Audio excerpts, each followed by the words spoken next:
speaker before you can go to your exit plan for your lunch. So I will try to keep my short sharing short and sweet.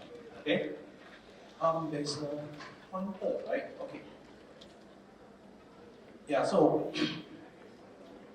yes, I think the slide.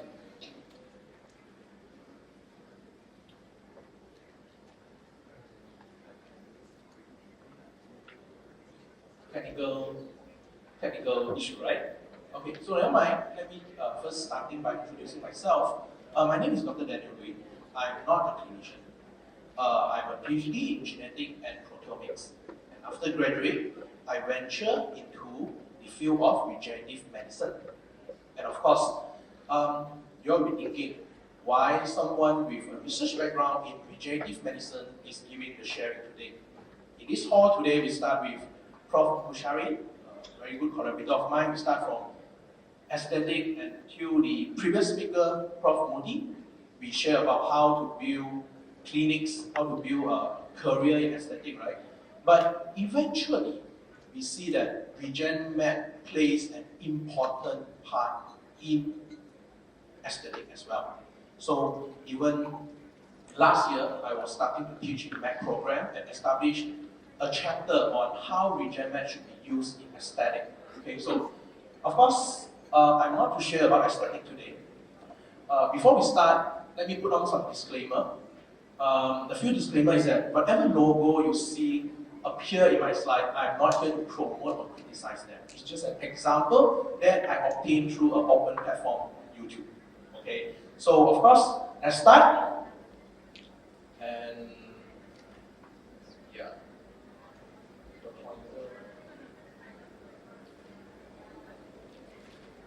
Okay. Yeah. My original topic even is actually Regen Medicine, a revolution solution beyond the conventional. Okay, so again, this is my short bibliography, private, and of course, I'm a committee member of Malaysia Stem Cell Society for Research and Therapy. So throughout my years of experience, this is what I do. We engage with different universities, we do different publications, have different patents and things like that. But throughout my whole career, I realized there's one question that everyone started to ask, including my parents, who say, hey, Agua means, elder brother in the family. What you do, is it real? To the doctors who we collaborate, and in fact, we collaborate with a lot of doctors. Okay, some of them are here today, some very familiar faces that I met. They will always ask, Dr. Daniel, Regen Medicine is a hype or hope. Okay, so I was curious, I was surprised to a point because if you go back to the timeline, it's a bit boring, okay? You go back to the timeline and we realize that RegenMed started not yesterday, not last year, not last decade. It's almost 1970s where the first clinical trials was approved by FDA for stem cell. So the history of stem cell RegenMed go back way to 1970. I'm sure I was not born at that time. So why something that has such a long medical history, such a long research profile, and the question still go back to Dr. Daniel, is what you're doing a hype or hope? So I did some small research. Tanpa tak boleh, karena saya boleh. Jenama Lembaga Perubatan Perencanaan Sempurna, hubungan farmaseutika antara bangsa super jaya. Yeah, so thank you for that. We don't need to play that, okay? So all this video I obtained through YouTube by simple Googling of advertisement on stem cell therapy.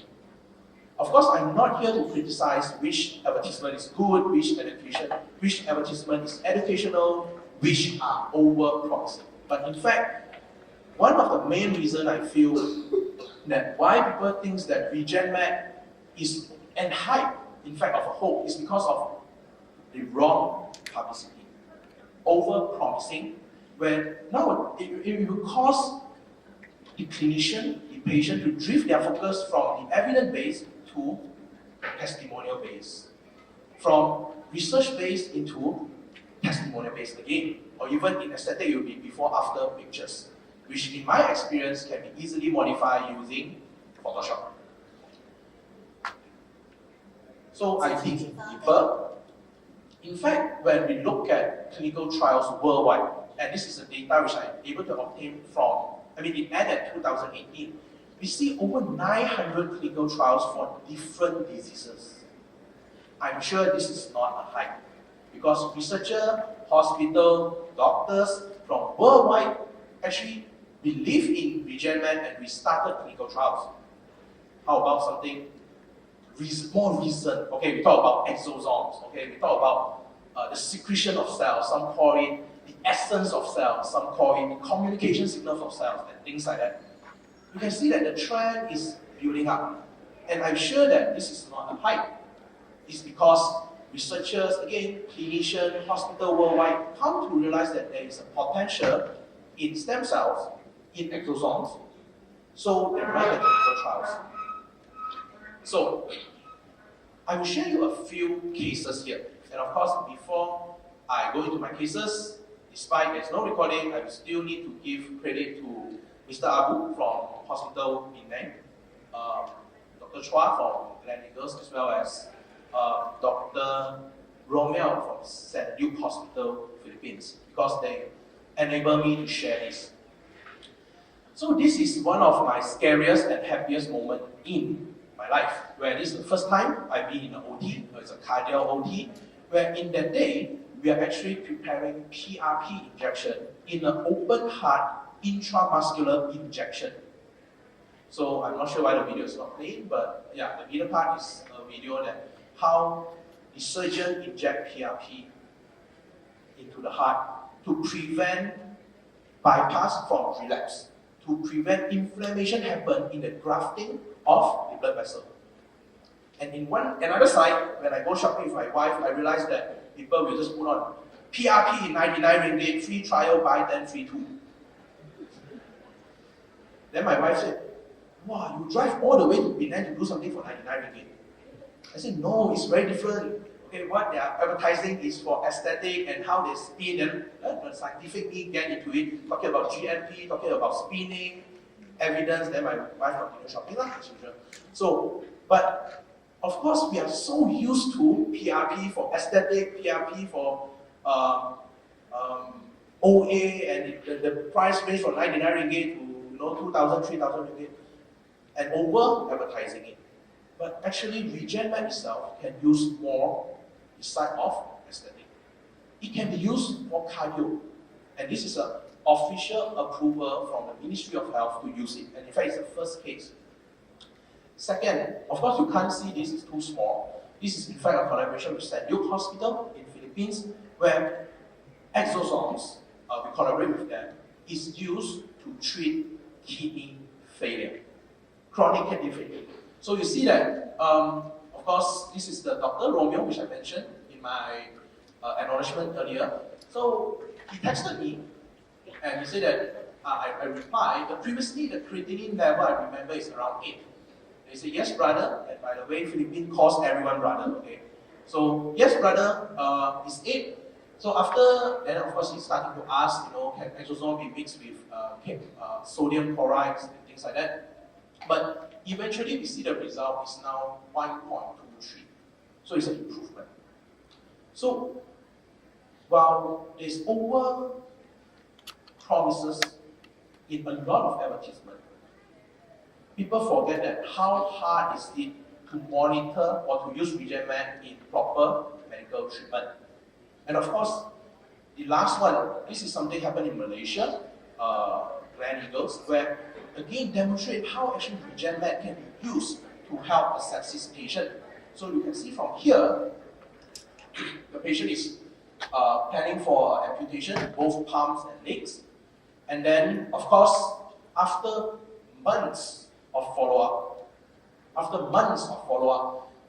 a very tedious treatment, and then at the end of the day, the patient, no amputation is needed initially. Why? Because after the 2 months treatment, eventually, the patient still get her finger removed. Despite you see all the improvement here, it still remove we still amputate the fingers. So again, when sometimes I see advertisement where they say diabetic type 2, 100% reversal, if not money back guarantee for stem cell treatment. Right? We see, one shot of stem cell treatment, all your disease is gone. One cell of stem cell treatment or exosome treatment, you look 20 years younger. But that is not the case, because in real medical application, there will be situations where you do your best through a few months of follow-up with the clinician, and you still need to amputate the fingers. But of course, I go home, me being emotional a bit, because not from the medical background, right? Cry a bit, until the clinician told me, no, we did our best. Because this old auntie, this poor auntie, is supposed to have the entire palm removed. And if she have her entire palm removed, she has no way to put any prosthetic finger.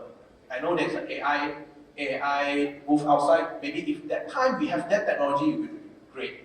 But if not, this poor auntie will have no palms, and her entire life will be like this. No way you can hold your phone, no way you can hold your cup, no way she can take care of herself independently. But now, of course, with proper application of RegenMed, proper expectation management, despite at the end of the day we need to amputate the fingers, but with prosthetic fingers, she can still hold her cup, she can still enjoy her morning coffee, she can still hold her controller to turn on the TV if she needed. So it's still a life-changing for me. Okay, so that's the 3 cases that I wanted to share to tell you a few things. 1, PRP is not only for kidney, okay? So 1, RegenMed might be oversold recently, might be overclaimed recently for their efficacy and for their application. But that doesn't mean that everything is wrong, everything is false. No, because personally and through proper research, we see that RegenMed do help patients, but you need to put in the right way. You need to use it the right way. You need to manage the expectation correctly. Okay? But what is the thing that we normally forget, okay, when we see an advertisement, PRP 99 ringgit? So, 1, is it GMP? Okay, is it GMP? This is the facility that I work in. And when we talk about GMP facility, normally people think of, a white color building, that everyone wearing white, there's a lot of equipment, that's it. But in fact, this is GMP. When we talk about GMP, it's about the home management system. This is what I normally do.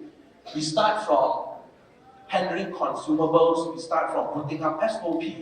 The staff need to undergo training for 3 consecutive times. So it means that if this particular staff passed the second time but unfortunately failed, she need to repeat the whole thing. It's not that she need to pass 3 times. She need to have a 3 consecutive pass. But when you go Facebook, you go YouTube, you go TikTok, you go IG, no one talks about this. Everyone is talking about before and after testimony, inject this beyond 20 years. Okay? 2, when you talk about cells, they are actually regulation. They are actually ISO standard. There's actually international standard to guide what should be released, what shouldn't be. And of course, I won't go through the whole thing, but stem cells, what type of stem cells? Sometimes when I go to a conference, people say that, I work in stem cells. I say, great, what type of stem cells? Is there different type of stem cells? It's human, I know. But actually, in human, there are hematopoietic stem cells that we use it for leukemia. There's mesenchymal stem cell that we use it for organ failure. There are neuron stem cell that we use it for Parkinson. So even stem cell itself have multiple applications.